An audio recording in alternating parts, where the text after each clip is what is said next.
Jobsworth, Season 1, Episode 3, Beyond the Barracks.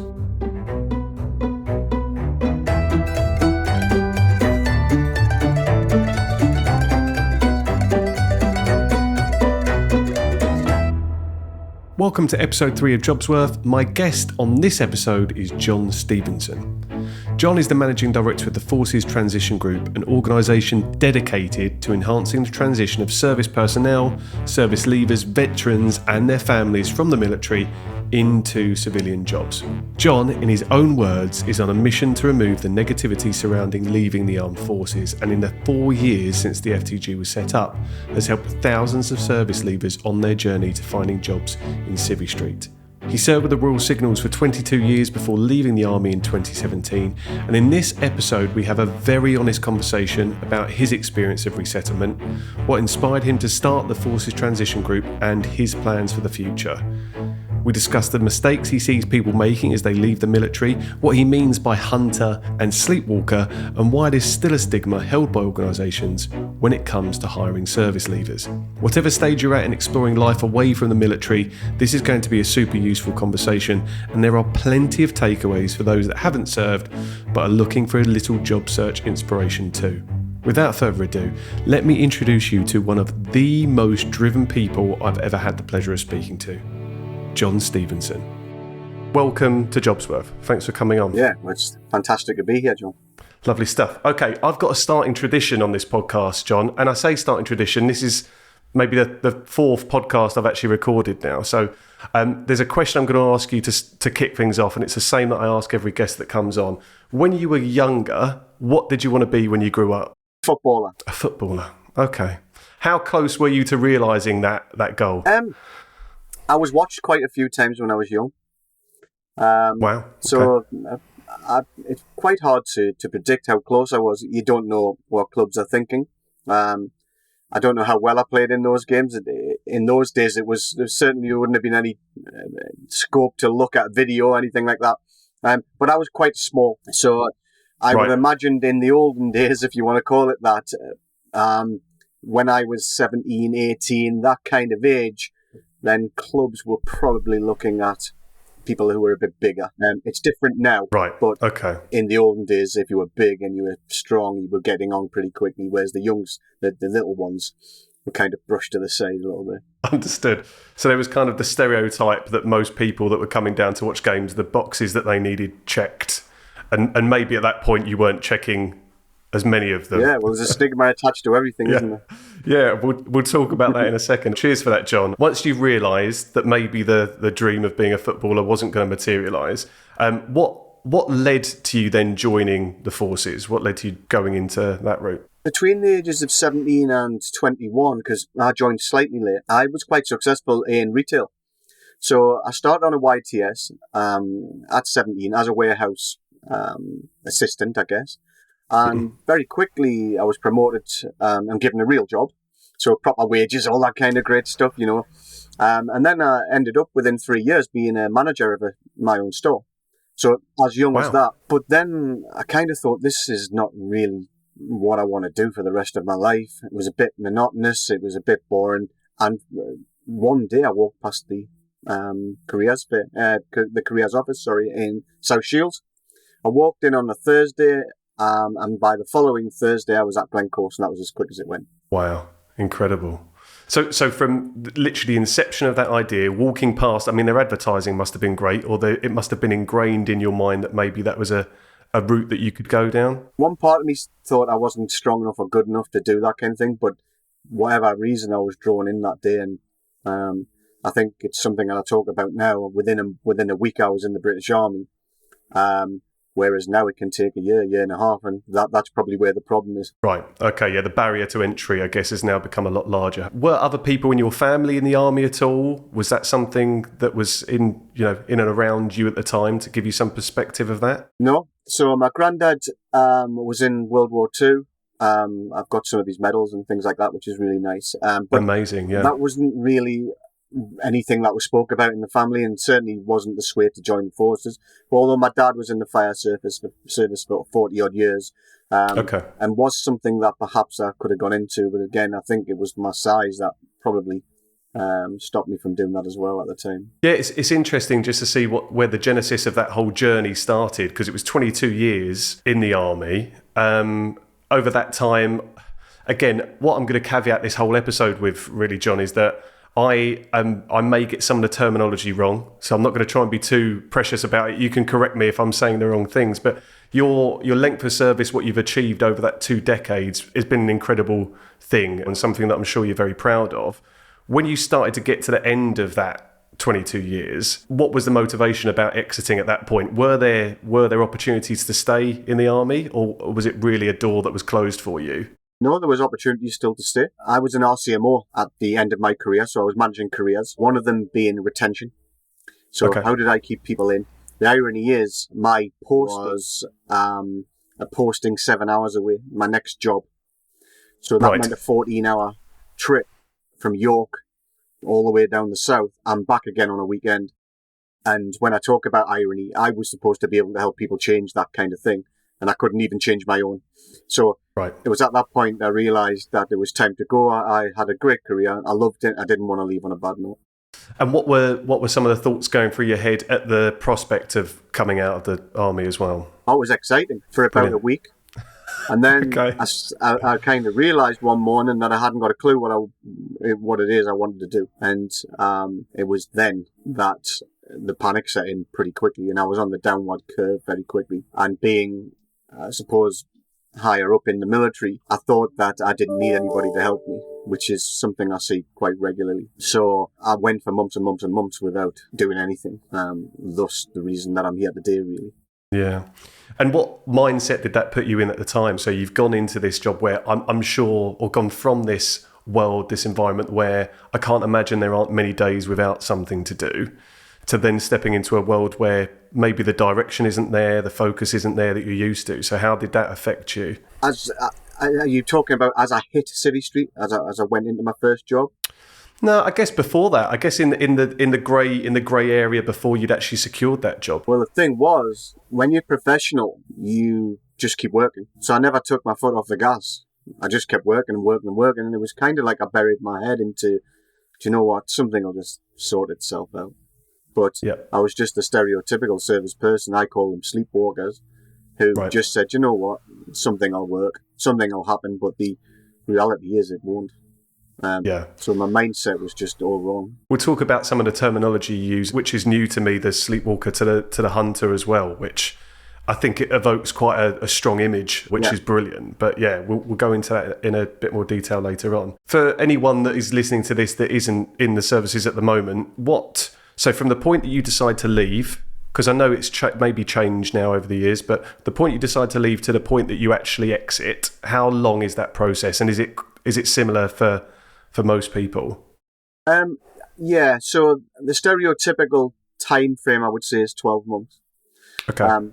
That can differ, though. It can differ 24 months, depending on where you are in your service towards the end. Some people, though, can leave in 6 weeks now. You might be medically discharged, which is going to give you a different time scale, usually quite small. So that's the issue when it comes to leaving. Nobody knows what that time scale is really, and that can be one of the biggest challenges for people. And what was the support like, and what was the support given to you at the time when you were exiting? It was confused. Some of that was my fault. I was confused as well. So, I can't lay that all at the door of the end product, if you like, whatever you want to call it. But I felt that I was dealing with people who didn't really care too much. I thought I was dealing with people who didn't really understand who I was and had never been where I was. And then on a 3-day event, which I attended, I then left in a worse place. So actually, I was already going down. I was going down even further now. And that was a huge cause of concern. So the people, when you attend these events, and I guess the support that you're given, whatever that support looks like, is the support being given by people that are still in the forces, or are they going out to external parties that have, in a similar way to you have really, gone through resettlement to share that experience? Well, there's a mix there.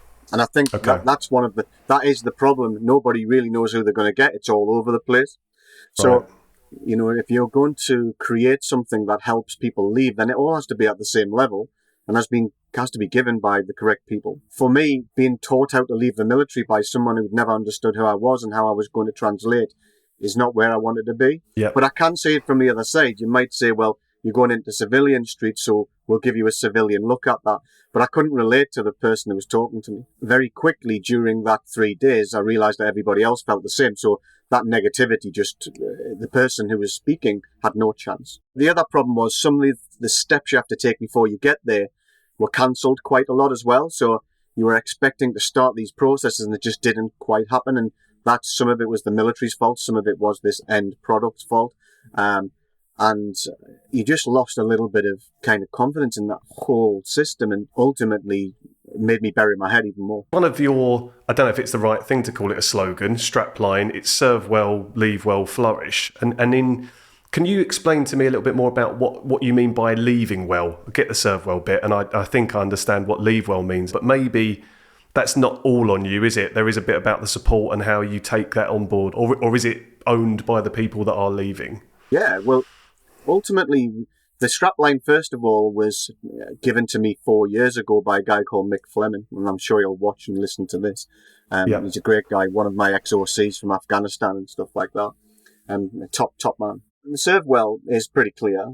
I think everybody who joins the military just about serves well. There's going to be people who don't, but the majority of people who join the forces are pretty good. The leave well piece is about taking a hold on and an ownership of something that's about to happen and finding direction and ultimately making the correct decisions which will allow you to flourish. So that's what that leave well piece is. And I call it your ownership, your decision, your direction and your decision. Ultimately, if you get those three things right, and I don't know why I keep saying ultimately, because I never really use that word.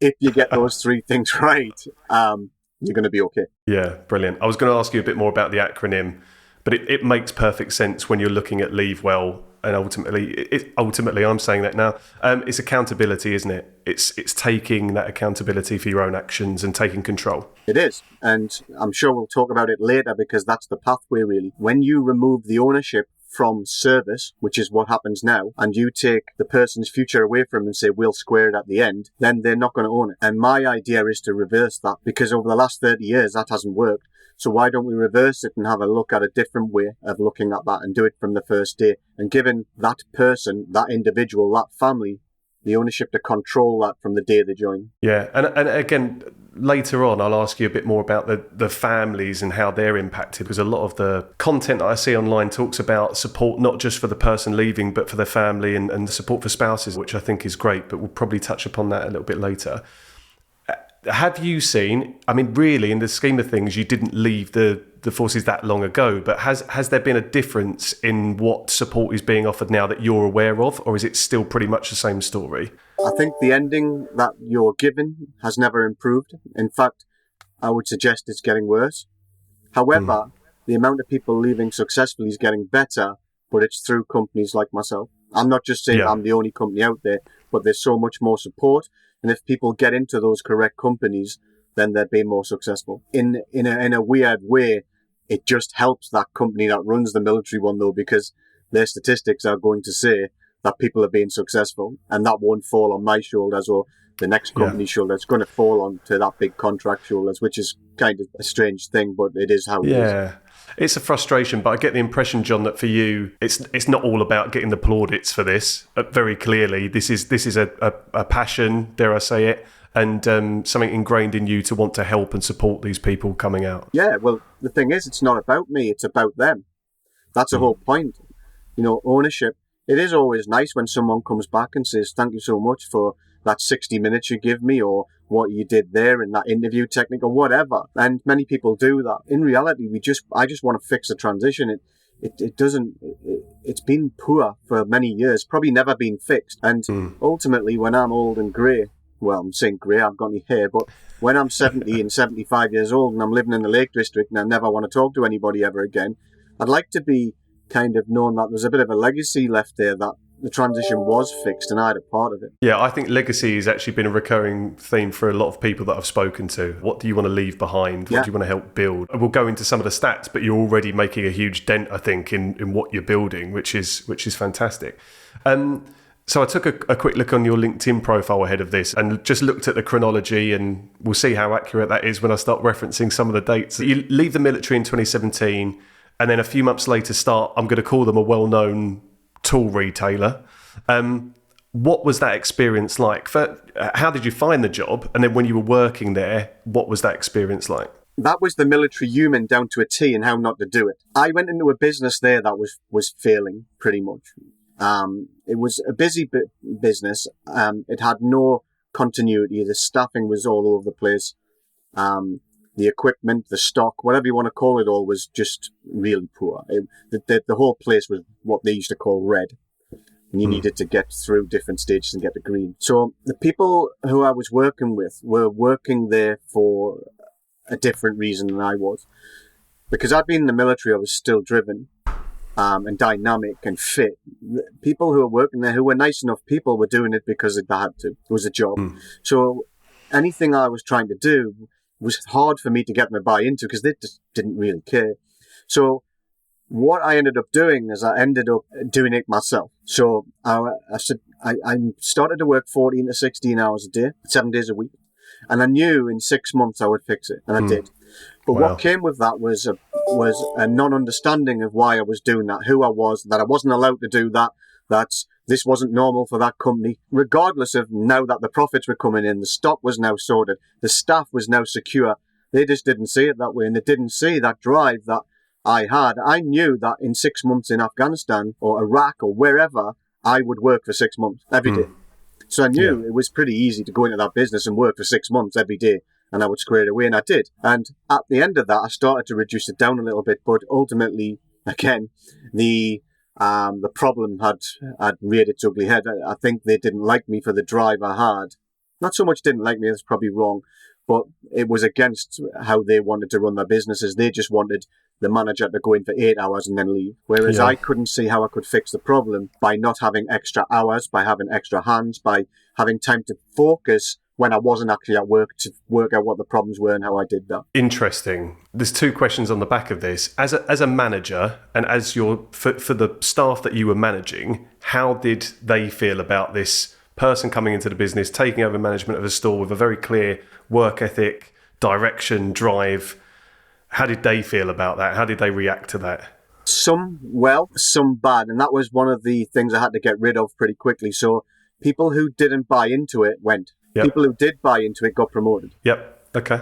And then I brought my own people in within that 6 months who already understood what the ethos was. Yep. Okay. And that's how I stopped the consistency problem, because then people wanted to be there. That's a big part of building and shaping a culture, isn't it, as well? And I mean, there's a lot of thinking and opinions on how to do that. But I think ultimately you need to get people that buy into to your overall mission and values, and then you start building it from there. And so when you say that maybe people or the business didn't like you, we'll term it like that for want of a better phrase, but was it management that said maybe the precedent you're setting, or you're just, this is just the work ethic here is too high? It's not in line with what we usually do. I think the people in area management roles were scared. Yeah. They weren't achieving what I was achieving, and they could see that something was about to happen. Because I've got no doubt the top people would have been working out that why is this store gone from there to there. So they were the ones who really had the problem with it. And I just couldn't see a problem with saying, well, I'm going to do an extra 4 hours to do. I just couldn't get my head around that and their mentality behind that. There would probably have been something underlining. I just couldn't quite work it out. And the fact that it was fixed and people used to come and it used to be this showcase place to look at told me that I'd got it right. Yeah, I was still being told that I shouldn't have done that. Yeah, it sounds a bit counterintuitive to me. If a company are focusing on the money coming in and you've increased that and improved that and turned a store around, then maybe you need to inject a bit of whatever you've got into there. It would have been difficult though, so I'm not convinced that everybody in the world built to do that. Whereas I think if they'd have brought 100 military leaders in to manage each one of their stores, they would have probably solved everything very, very quickly. So that was what I was going to ask, actually. Your approach to work and the work ethic that you took into this role, would you say that's quite a common trait for many service leavers? Not all of them, I imagine, but for many service leavers, it's a common trait. And I think That's the military human again. I keep mentioning the military human. Businesses need to understand that that could happen just as much as the individual needs to understand that maybe they need to slow down a little bit. Because I learned a lot of lessons from that time. Would I have been better off? I could still be there. I could be way up the charts within their business. If I'd have took a year to do that, would I still be there? I don't know. And I question myself on that all the time. Interesting. I've spoken to a lot of people, which is really what prompted our introduction, John. Spoken to a lot of service leavers that have reached out to me through some of the, I guess, the advice and consulting that I give people on things like CVs and LinkedIn profiles. The common thread for a lot of the conversations are people that are looking for a company that's going to understand what it's like to hire and manage and lead someone that has left the military. So is it easy enough? And it's really hard to broad brush someone and say this is what it's going to be like for the cross section of people leaving. But are there specific character traits, good and bad, that you would associate with a service leaver beyond the ones that you've just outlined there? Yeah, I mean, everyone's different. The reality is people are coming from a team environment and they're coming from a place that they feel wanted. And no matter what everyone says about the military, it's a great place to be. Lots of people have a negative effect when they leave because that's how they've left badly. But actually, the service hasn't been bad. Now, when you move into another arena that's maybe slower, it's full of people who don't really talk too much. That's when the problem comes for me. Somebody not feeling part of something. Everyone's going to have all different things going on in their life. They're going to have different leadership styles. They're going to have different pace. They're going to have all these different things going on.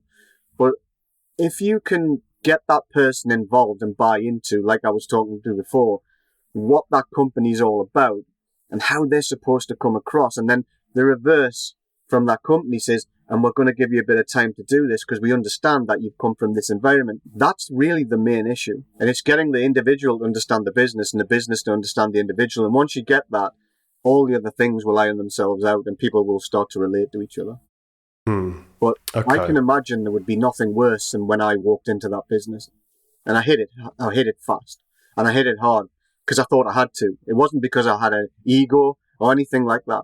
It was because I just expected that's what they wanted me to do. But if they just sat me down and said, listen, we think it's going to be great for this and we're going to give you a year to do this and this is how we would like you to do it and we don't want you, I would have understood that. Yeah.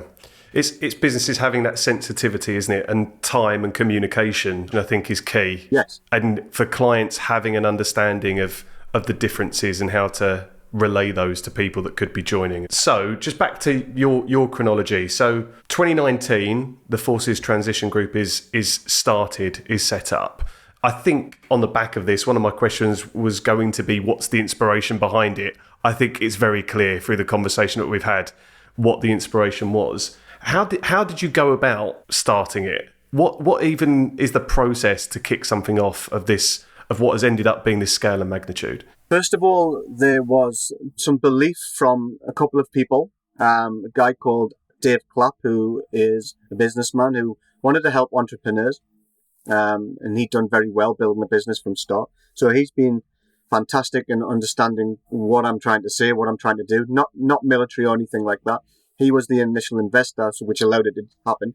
And also my concept was listened to by a guy called Adam Kirkham, who then decided to relay this to an investor, and that's how it all started. Getting it off the ground was it was slow, it was hard, and then COVID hit. And the real reason that it went so big, so fast, was because the situation within the military wasn't allowed to move to social media quickly. So what you actually had was all these people still leaving who actually didn't have anyone to go to because... Right. CTP, this end product, if you want to call it that, is a big beast. Right. And the red tape and moving to social media is not that easy. Whereas I switched that like that in one day. And all of a sudden we had this massive influx of people and it's never stopped. And we've just grown it out from there. So at one time we used to do a lot of stuff barrack-wise or just outside barracks. Lots of traveling, all that kind of stuff, not cost effective. And when we switched it, we quickly realized that we could actually get more people, and it was very cost effective. So straight away, it worked. Now we're doing a lot of the social, but we are picking and choosing good times to do live events, but we're not doing it the same as everybody else. We're changing the narrative a little bit with that. Okay. Is an example of that the job fairs that you run as well, or are they more virtual events? Because from looking at the website, it seems that maybe the job fairs are more virtual, but yeah. I saw the video you did with City and Guilds and Interrail the other day, which was fantastic. I've got a few questions around that. What kind of events are you doing? Yeah, so the online events are quick and punchy. Now, the person who wants a job, for example, or is 2 years from leaving, gets a lot from that because they understand what a business is saying. You see, when you do a live job fair, what you actually get is maybe, let's just put normal numbers of 200 people turn up. Mm-hmm. And there might well be, 100 employers. It's just impossible for every single person to hear that employer. It's impossible. There's not enough time in the day. And as the day moves forward, the employers and the individuals start to get tired of saying the same old stuff. And when someone's actually talking to somebody, you're just going to walk past that stand. So the employers aren't getting banged for their buck. They're paying for it. So what I said was, well, let's get presenters and we'll keep it to, we do quite a few of them, but small amounts of presenters. So the whole event only lasts 2 hours. Okay. And the presenter then gets a small opportunity to present well. Within 5, 6, 7 minutes, you can present very well on your business. Give people who are watching what they want to know. I don't want to know your company's just made 300 billion, but I do want to know how many jobs there are, what locations, what salaries. Can I come for a conversation and interview now? That's what I want to know. So that's what we changed. So if there's 200 people sitting on an online job fair, then 200 people within 7 minutes understand what that business is talking about. That means that the connection between the candidate and the company is much more instant. And we then set up an easy way for them to contact each other now. So if it happens on Friday the 30th of this month, within 1 second, you can be speaking to that employer. That's a much better way of doing it. The employers are there because they know what the skill set is already.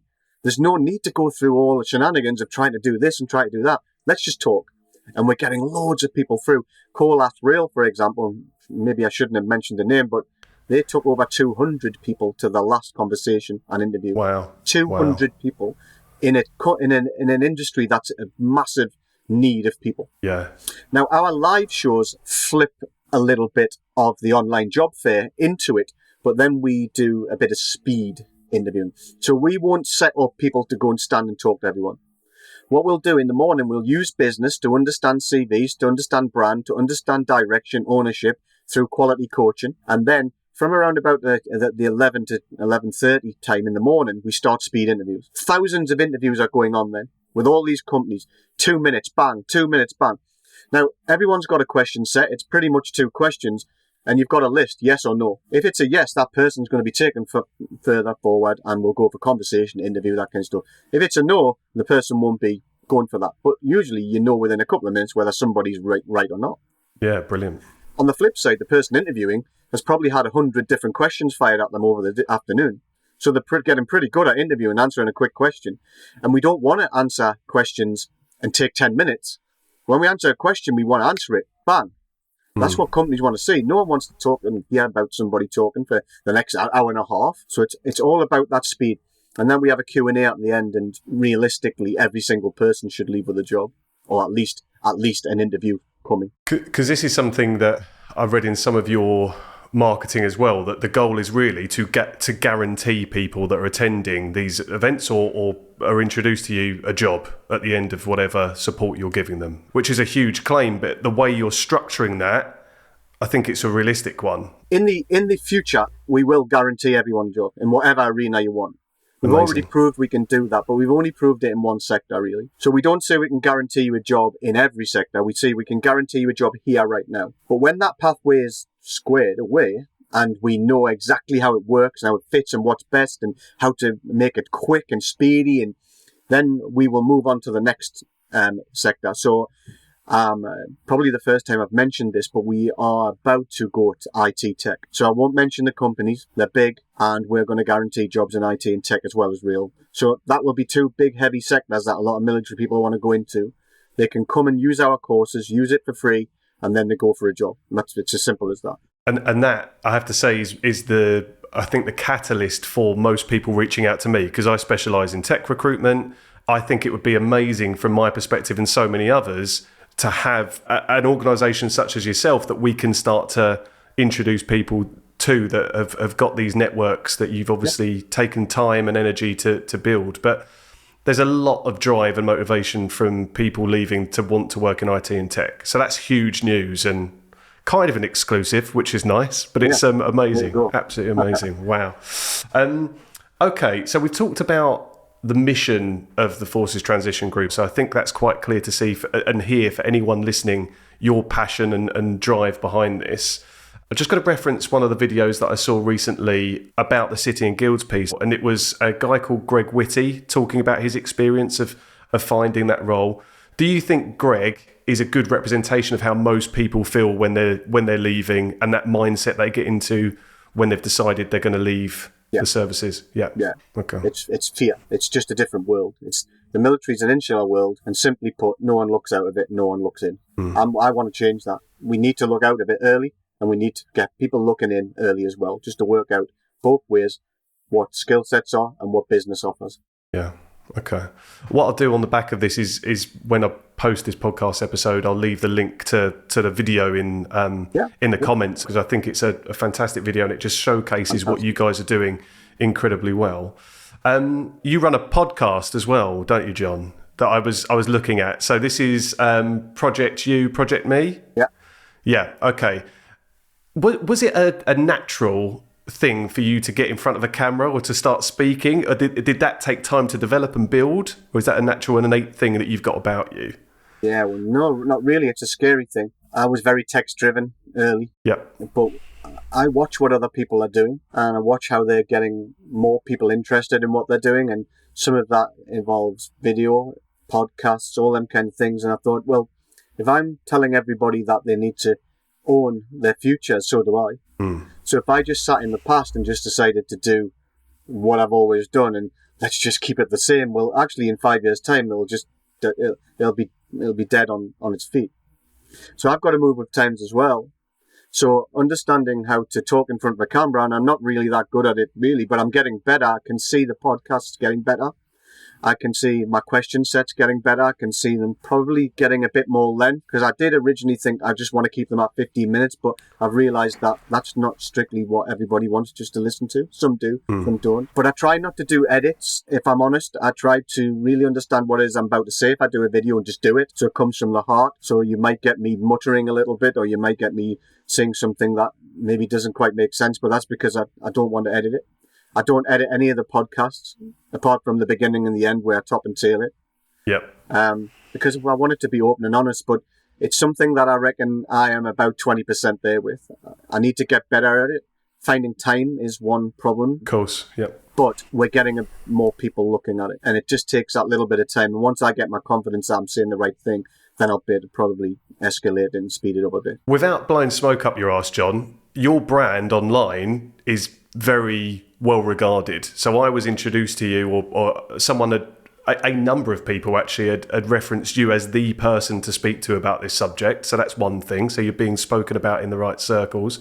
I would say just shy of 25,000 followers on LinkedIn is quite substantial. Well, LinkedIn being one barometer that we use. And I think your content's great. I mean, you're getting traction on there. You are a great spokesperson for what you're doing. And considering 2017, you left the forces, you're now where you are now, that's quite a turnaround. I mean, podcasting is a difficult beast to feel like you're getting right. I was listening to some of your episodes yesterday and I thought they were great. Don't want to feed your ego too much, but I think you're doing a great job. So if you're at 20% now, God knows where it's going to go in the future as well. So it's really good. That's very kind of you. Very kind of you. Right. I wanted to ask, if we can go back to the point I was making about the support offered to not just service leavers, but their families as well. So I see a lot of writing about the support given to spouses.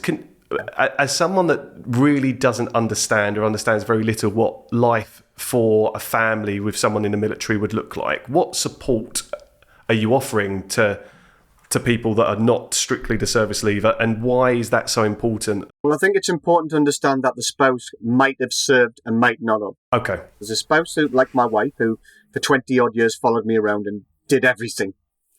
I did nothing. She just ran the family. She stopped that job after a year and got another one, and was the real force behind everything I was doing.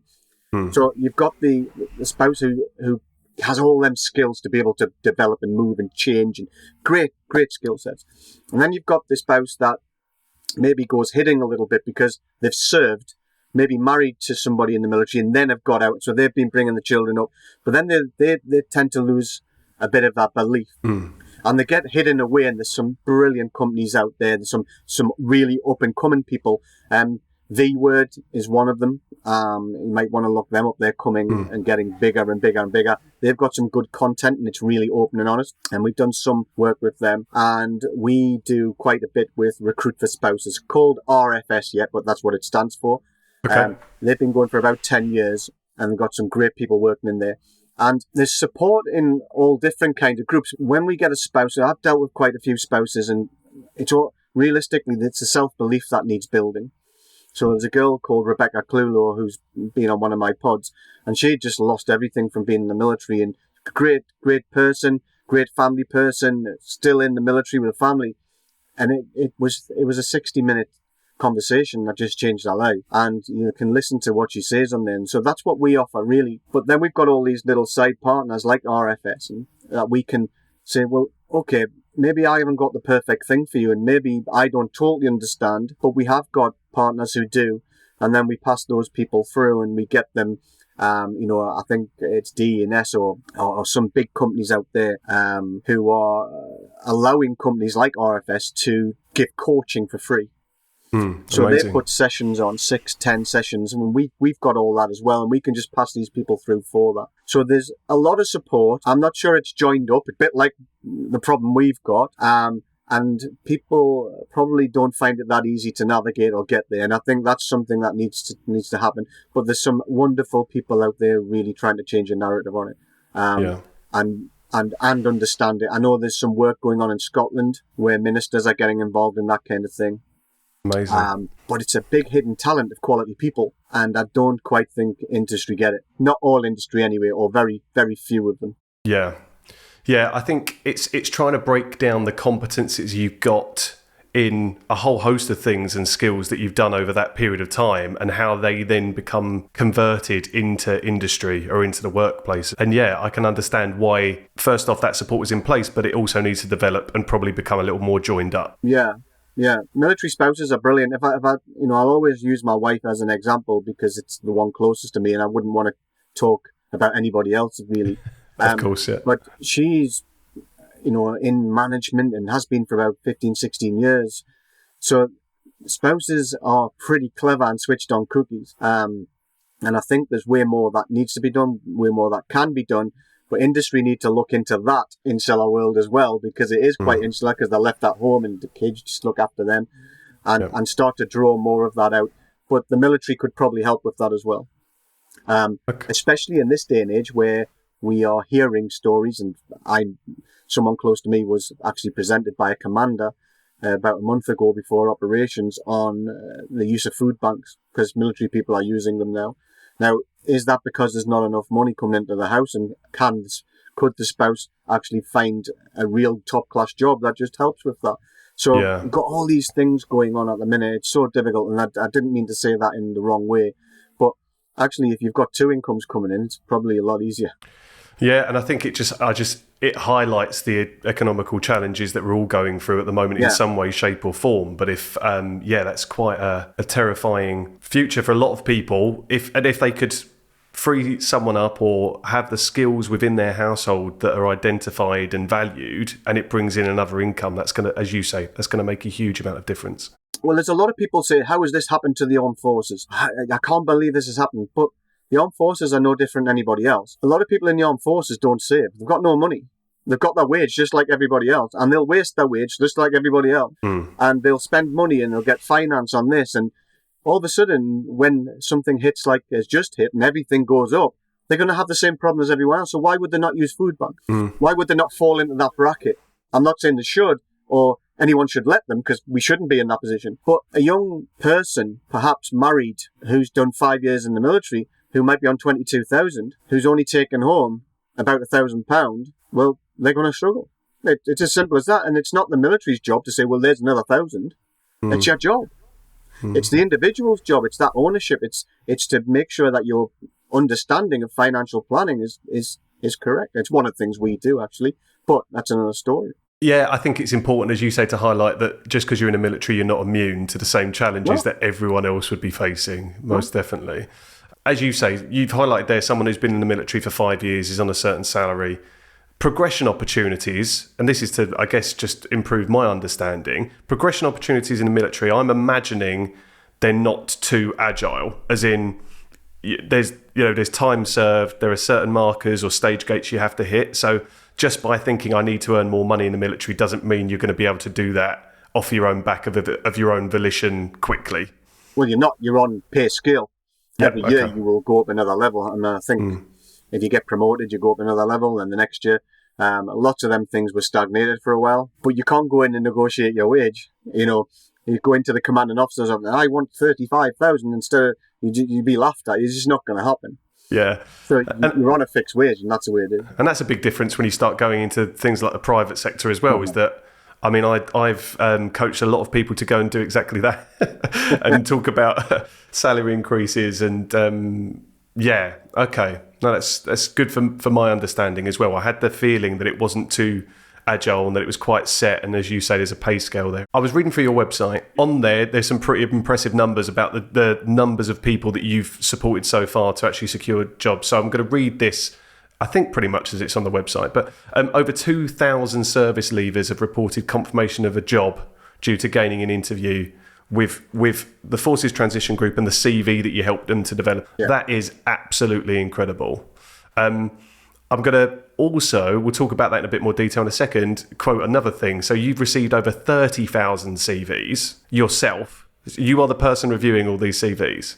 Absolutely. You could have a career in recruitment, I think, John, if you ever wanted to, as in my form of recruitment, if you ever needed to.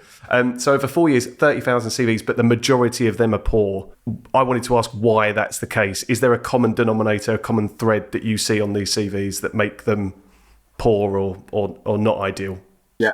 First thing is they've never written one. Second thing is they're given a format and expected to write one. Right. That's it. You give somebody a piece of paper and say, that's how it should look like, then why would they know what to do with it? You don't get somebody join the military and you say, there's a rifle, that's how it's supposed to fire, go and fire it. What you do is you teach them. You teach them how to fire it because it's a necessity for their job, their life. Yet when they leave, nobody goes, well, your CV's now your rifle. It's a necessity to get your job. You best start firing it out there, but you need to know how to use it. Let's teach you. They don't. Somebody just spends 15 minutes, or sometimes we're here and they don't even do a CV session, and then they go on to Google and there's a billion of them. So I understand that there's many ways of writing good CVs, but what I can do is I can show them one great way, one great structure, and if they want to use that, it will work. But that's their ownership. But they've got to take ownership of it. I will teach them how to do it, but I ain't doing it for them, and that's where I've got the speed, because it takes about 8 hours to write a CV. Yeah. Clearly my numbers would not stack up if I could only write 5 CVs a week. Yeah, I think you're right. I think it's giving people the tools to be able to go off and do that. And that's why I've never gone down the CV writing route, because I think once you're doing it, again, you're taking a bit of accountability off that person. So giving them the tools, teaching them to be able to identify the pointers they need to make and the highlights they need to try and identify when they're making these applications is super important. Describe what people could expect from a coaching session. I know you've got an actual waiting list for people that are actually signed up and subscribed to wanting this service from you at the moment. So it's amazing that you are still the person doing this. But what can people expect from a session with you when they come to you for support with a CV? So the session, the week before, they get a collection of information and attachments. This is for reading only. Many don't bother, many do. It's not to confuse anybody, it's just to say, well, what I'm about to talk about is all this. And quite a few people go and start messing around with it and all that kind of good stuff, and that's all great. But during the first 60-minute session, we go through what I call the 5 wonders. So I talk about perception and all these kind of things. Actually, the first thing with a CV that anyone sees is does it look good? If your CV, first of all, is the best in the world but looks rubbish, it's going in the bin. Perception is everything. What the mind sees first makes up their mind what they believe that person is. So the first thing we talk about is what is the first thing they see. So it's the top of the CV really. Whether they print it, which probably doesn't happen that often, or they're looking on their laptop. So we go through what I call the 5 wonders, and we'll go through those in a minute, but I want to structure a CV into 3 areas. I want a connection phase, I want a sell phase, and I want a past. The first 2 are the most important because no one really cares about what jobs you've done, but it might be a necessity. The first 2 are what sells you. So I split that down a bit further and I call it the 5 wonders. So the first thing that I do with people is I go through what I call the subconscious mind perception. What is it going to happen when somebody actually picks this up? Are they going to see someone who can't be bothered? Are they going to see a big load of rubbish? Is it insignificant? Or is it in your face saying, hire me now? And I can show them how to do that in 3 lines. Actually, in 6 words. That's it. Then what we do is, to caveat and to enhance that, we say the first word on your CV must be high society. Now, over 30,000 CVs, some civvy, but majority military, every one of them says profile. Right. That's a problem straight away because that means everyone's putting the same stuff. So let's look at something more high society, like an executive or a professional or something like that. Because the person who's reading it, when they skim the CV very quickly, because most CVs are skimmed instantly, no one's going to read it straight away, then the first word they see is of higher level than everybody who's written profile. So the mindset of that person reading it's already changed. You can get many wins from that. So without someone reading your CV, you might already be in a small player. So then we move into the connection phase, when the second part is what I call the bond. I don't believe that military people should write, I have served in the Royal Signals for the last 24 years, and I was a systems engineer, and basically, can you give me a job now? All in 4 lines. You wouldn't walk in a room and say that, but when someone reads a CV, it's the same thing. It's the first time you're going to speak to them. So can we have a more human approach to that? So that's what I do. And I give them an understanding who might read the CV. I give them percentage rates on the age limits of people who read CVs. Like many people are young who read CVs, that kind of stuff. That's a big shock to people. My daughter, for example, is a recruiter and resourcer. She started that when she was 19. Would she, even though being in the military, understand I've served in the military for 24 years? No, she wouldn't. So why would anyone else? Then we work on the human and hard element. That's all about life. How do we connect with people? That's through your passion. How do we get our experience across? That's not by saying, I'm great at leadership. It's by breaking that down and saying, this is how I'm going to solve your problem. This is how I will do the job. This is how I will finish the mission. Influence, persuasion, negotiation, coaching, mentor, all stuff like that. Now, those skill sets are then going to be reiterated through the CV to prove when you've done them. So all of a sudden, we've got a balanced CV and it's developed, structured, strategy. About 60% of people I speak to are going to project management jobs. So we kind of might want to look at a bit of detail. We might want to have a strategy and a structure, because if you're going into that kind of job, then surely you're going to show that in your CV. Then we go into what we call achievement. So this is the reality phase. Reality is everything. It's what you've done, and we try to match that to what that company's asking for. So what we're looking at there is using tools to understand before or once you've written your CV, what are you going to add to the CV that the company's asked for? Because you can write the best CV in the world, but if it's not relevant to the company, then it's never going anywhere. Whether it's through an applicant tracking software, which is really feared, which is probably not really that common. But also, if someone reads it, if they're already seeing the words that they've put in their own document, then there's a good chance they're going to like what you've written. So again, it's all in here. It's this perception thing. And then the achievement is followed up by a strategy. It's followed up by story, ending, result, skill, and number. And I teach them 5 ways of finding numbers. Numbers are easy to find. Military people just think it's all about money, but numbers are just not about money. The great thing about numbers on a CV is they stand out like little Belisha beacons. The CV's boring. It's like reading a policy. It's all text. Put things in there that interest people, they're more inclined to read it. And then after that, we go through how we're going to fit some of your career in, not 300 years when the dinosaurs were around, like when I first joined the military. And we finish with a nice icebreaker that can be funny or can be relevant to organisation, but I don't go to the areas where I go walking my dogs at weekends. Sometimes I'm a keen cyclist. Who cares? And it creates a bit of bias. So can we add a bit of humour, or can we be more relevant to an organisation by adding something that's an icebreaker to be asked first in the CV? And then we end it with your theory and your education on how you've made decisions through everything you've just spoke about. Do you know what? I've been sitting there just nodding along to you, John, because that first off was incredibly inspiring. So you can tell completely why you are the right person to be talking about this. But then everything was resonating in the advice that I also give people as well, even down to the point where we're talking about hobbies, activities you like doing. I'm not a huge fan of doing that, and I do hold that view this might be an unpopular opinion, that no one cares. If you're really reading that to see if someone is right for a job, very rarely will that ever make them think, oh, that's going to be the selling point that makes me offer someone an interview. Well, yeah, hobby's the same as putting a photograph. Yes. Why do we not put photographs on? Well, there's many reasons, but the main reason is because ageism, sexism, colour, all those kind of things. That's why we don't do it. We create bias. So why we put more bias at the bottom? Because the minute you put you're a great cyclist, everyone hates cyclists. Yeah, no, I understand that. Yeah, it can create a few more barriers, can't it? Basically, yeah. Okay, well, look, straight away, I can see exactly why you are the person to speak on this subject. Because that was really inspiring to listen to. So, what is the waiting list at the moment, then, John? As we record this, it's we're approaching the end of June. What are you looking at the moment for a waiting list? So, at this time of year, it always slows down, but we're mid-August. Wow. Okay. Yeah. Because it's summer leave coming up, all them kind of things. We have pinch points where people come to us massively, and then it slows down. So in April, for example, everyone signs off because of the pension year. Yep. And we get loads of people coming through. By the time we get to June and July, people have actually started focusing on other things, and all of a sudden they'll get past that summer holiday because they're all looking forward to going sitting in the sun.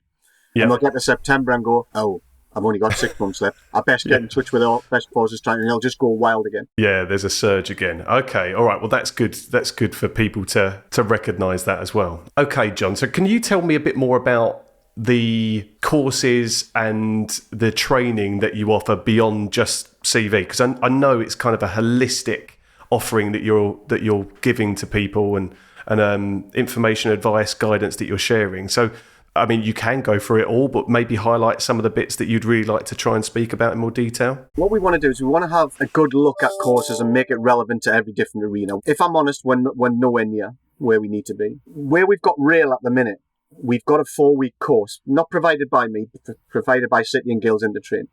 That's how you do real courses. Now, the government has billions of pounds set aside for upskilling. So it seems to me, if you've got a great trade, if you've got a great arena like rail, then if you can put a 4-week course on where everyone gets it for free and they can have it through that service, so it costs nothing to the military or the individual, then they're going to arrive at that job already fully trained.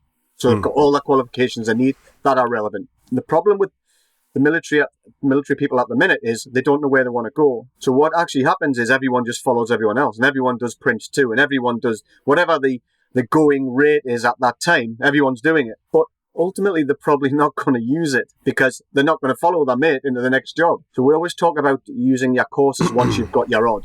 Once you understand your direction, it's a much better option to do a course that's relevant to wherever you're going. Makes sense. Now, other courses that we've got on there, we have a lot of free stuff on there. So we've got a partnership with Learning Curve. Brilliant. So a lot of that really works well when it comes to looking at what you do slightly right of where you're going to be. So yeah, quality and diversity, your mental health, first aid, all of that's free. Learning Curve does that. It's all government again. You just got to be above 19. But we're just pushing it out there. People don't see it. Right, okay. And then we've got your approved companies who do LCAS, a little bit higher level. So you'll have your scrums, your project management stuff, your construction. We have got a little bit of stuff at the higher level of rail. We have some cloud, CompTIA, the IT tech stuff. And we're trying to, if we can align all of these places and just make it easy and create that pathway, then I understand people might have to pay for quals because they just might have to. We're not going to always be able to do it for free. But if your pathway is this way and this and this is what you've got to do, that's where I want to be. Because at the minute, people are just doing everything. And it's just extra stress and it's more anxiety. It's a much better idea to turn up with a company with the quals you actually need, not 3,000 that you don't. Yeah. I think a lot of the conversations I've been having as well, people are asking me what qualifications, accreditations, courses they should be doing. Exactly that. It's very hard. And without using the acronyms that you use, the advice I give is you have to have some idea of where you want to go. And that's the hardest bit.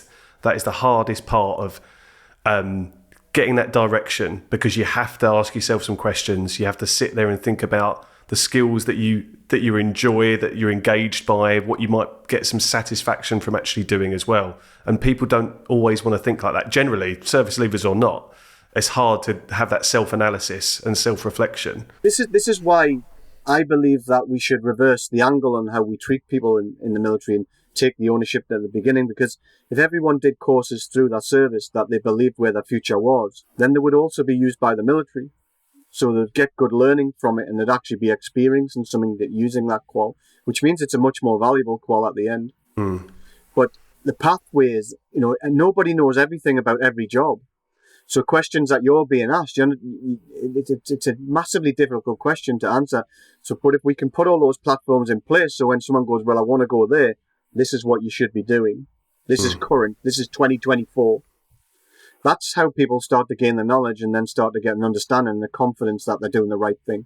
It's connecting the dots ultimately, isn't it, as well? And I think that's a huge part of what you're doing and the mission you're on. That's one part that we are not the greatest at, but it's making it sustainable and having the time to do that. And when you're so busy and there's so many things going on, sometimes some things are going to not be as strong as others. Yeah, of course, yeah. I see you from the research that I've been doing, John, as the voice in this space in terms of how you're supporting people.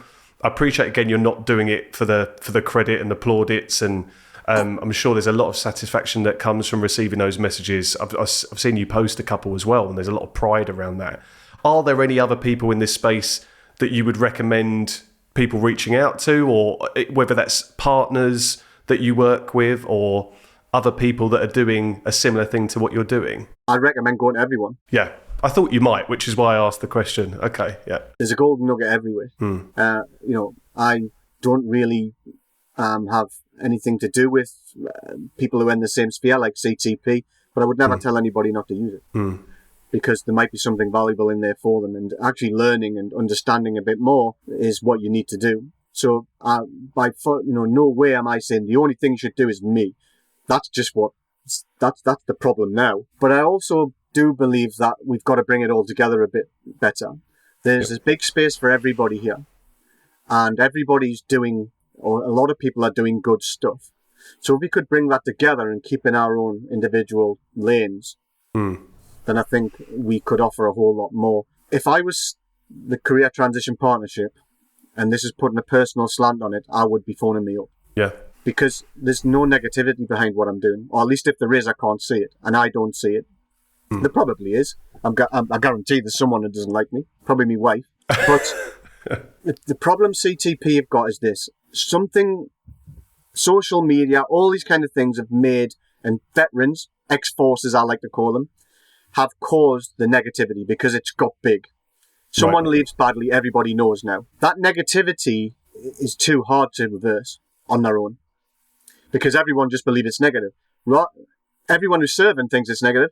Everyone who goes through it thinks it's negative, and everybody in the ex-forces sphere thinks it's negative, whether it is or not. So it could be the best thing in the world, but everyone thinks it's negative. Yeah. If they said, well, let's bring the FTG in, which is completely the opposite and is totally positive, then the mindset would change in everybody. And they could just do that in 1 second by having that phone call. Because I would 100% work alongside them to create something that's way more special. Whether this makes it into the podcast or not, John, you can just talk about it candidly. Are there any reasons that you're aware of as to why they're not making that call? Are you on their radar? Do you know that they are aware of you? I know they're aware of me. Yep. I'm imagining that I'm in their way. Okay.